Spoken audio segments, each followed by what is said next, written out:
Story Shorts Compilation.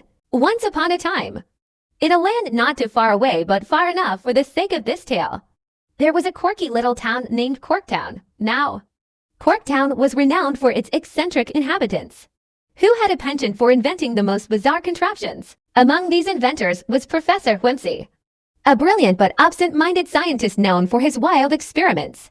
Professor Whimsy was working on a device that could transform mundane objects into musical instruments. He called it the symphonicizer. One sunny morning, the professor, wearing mismatched socks and a lab coat adorned with curious stains, gathered his gadgets and gizmos to test the symphonicizer. He placed a toaster inside, pressed a few buttons, and voila! The toaster began to emit melodious tunes instead of toast popping up. Thrilled with his success, the absent-minded professor decided to showcase his invention at the annual Corktown Fair. As he prepared for the demonstration, he inadvertently mixed up the settings. Instead of transforming objects into musical instruments, the symphonicizer turned everything into a W. Chaos ensued, cats meowed in perfect pitch, garden hoses serenaded bewildered onlookers, and even the town's mayor found himself speaking in rhyming couplets.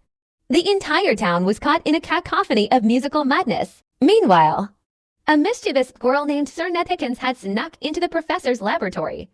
Intrigued by the shiny buttons on the symphonicizer, Sir Nethicans couldn't resist tinkering with the settings before anyone could stop him.